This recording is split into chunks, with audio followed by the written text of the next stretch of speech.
Come When Called is all about trust. It's all about trusting that the outcome is going to be good when they get there. So, and not that everything with dogs is transactional. Some of it is also, you know, fear and safety and all that kind of stuff. So you definitely want to have something fun at the end of calling them over to you. So my first tip is never call your dog to you and then do something that your dog might find not rewarding.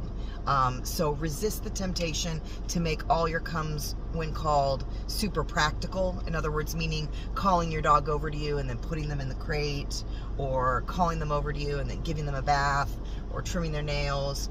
I realize that, you know, we need to do those things sometimes, but just go to your dog and scoop them up and do those things. Don't waste a beautiful recall and then betray them when they get over to you. So you always want to have a fun outcome at the end of it.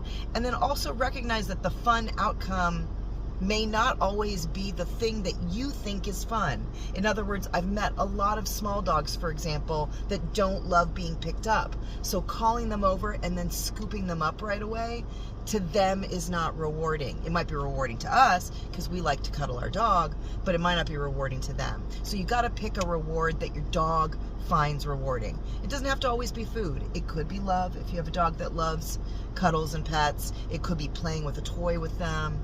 But whatever it is, you got to make sure there's something positive at the end of that Come When Called, especially when you're creating the beginning of this relationship and starting the foundation for this behavior. And then body language matters.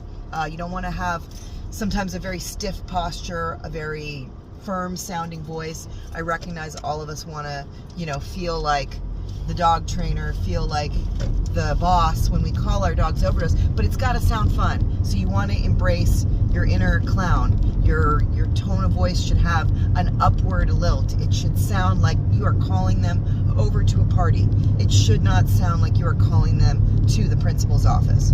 Okay, so you want to make, and sometimes body language matters. Standing up straight and tall, I know for me, did not work well for my dog. It was intimidating to her. Even a little bit of a forward lean helped me out, and particularly crouching on the ground and getting at her level made me a lot less intimidating when I was calling my dog over to me initially.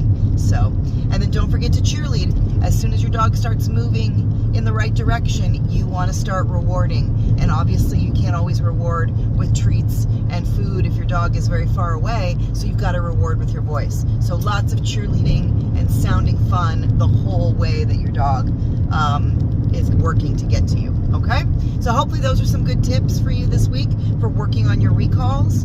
And yeah, I'll see you next time.